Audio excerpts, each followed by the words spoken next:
Unbelief is the father of doubt. Unbelief. Anytime you don't believe, there's always a doubt.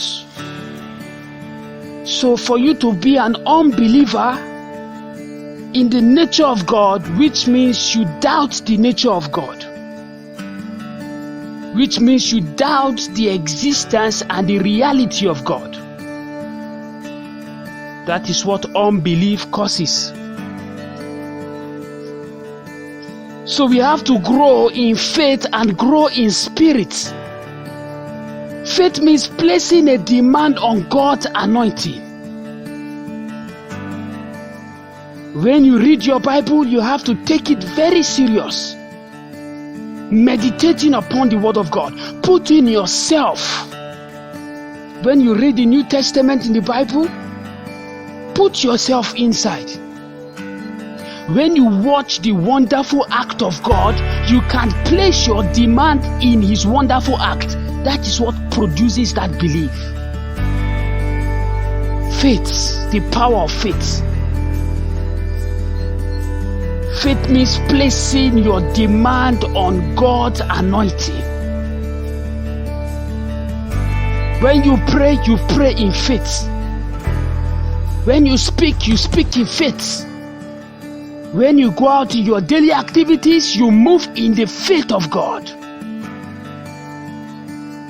So you have to take your Bible very serious. You have to take the word of God, every word of God, very serious.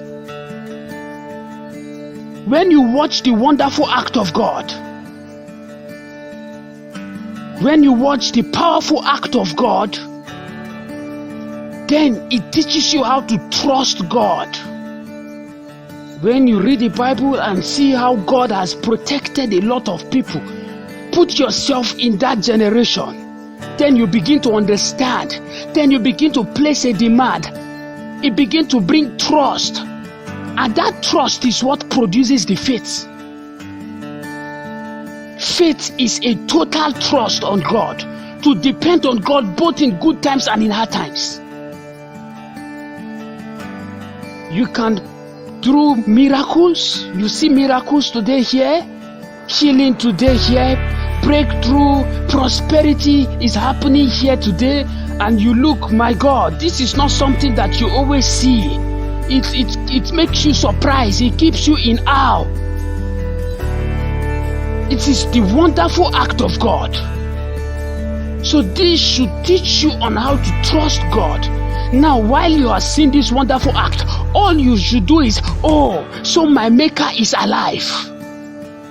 Begin to trust Him. Begin to trust Him, and you begin to see the reality in your life.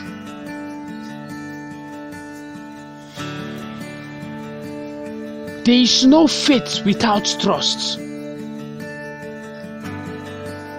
So you have to break the chain of unbelief. You have to break the chain of unbelief. Whenever you pray in faith.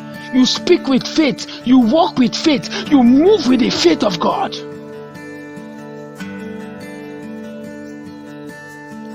It is a personal journey. Everybody has his journey. You need an encounter. You need an encounter. For healing to come, you have to place your faith on healing before you receive it.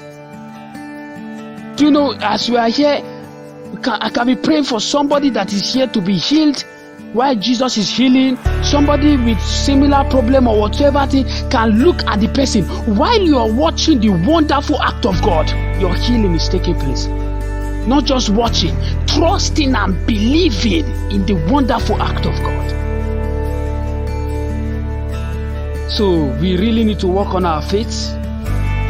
Jesus Christ said, if you can have a faith as small as a mustard seed and you speak to the mountain, what you speak shall come to pass. The power of faith. You have to learn also to pray in the will of God, to hear the voice of God before your prayers. Learn to speak to God.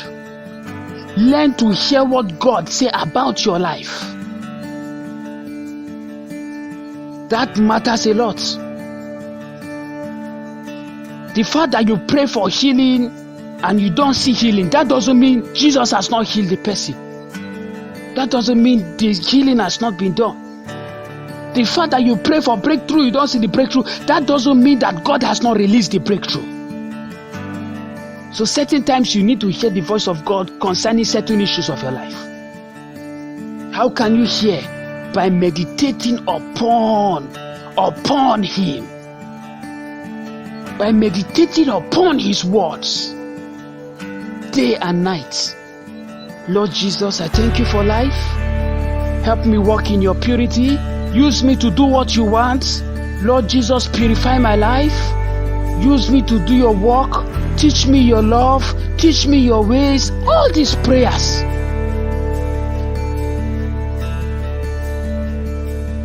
Jesus Christ will always give you something you cannot do, something that is difficult for you, so that He can be able to come inside of you and teach you.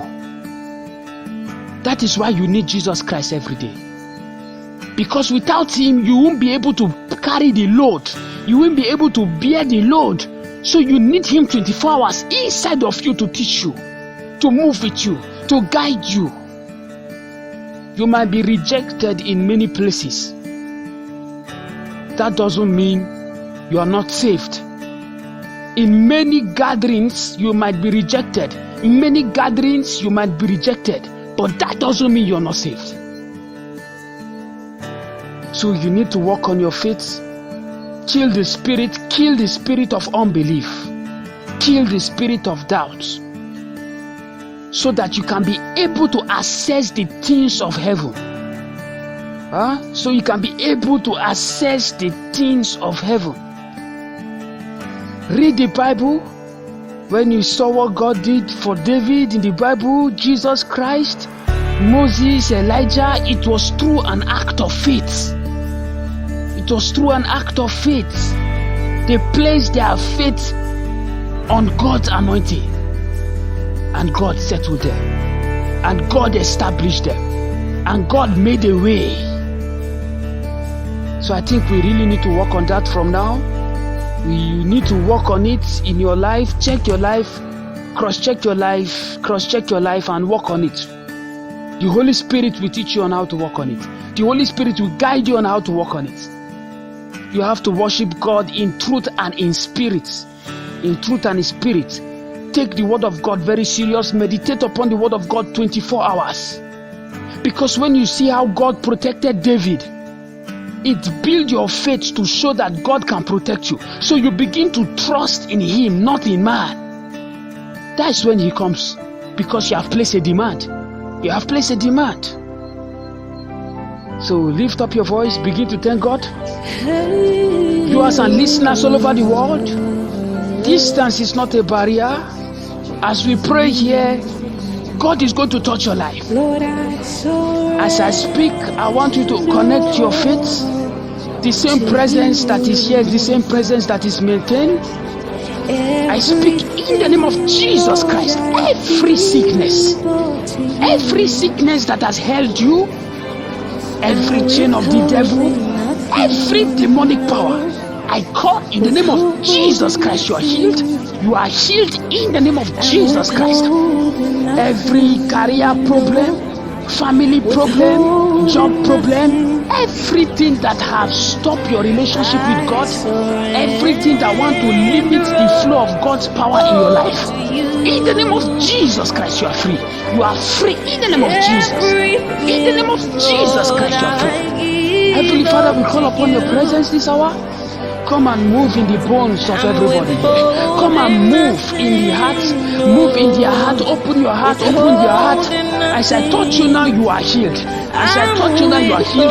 Open your faith. Begin to place a demand. In the name of Jesus Christ, you are healed. In the name of Jesus Christ.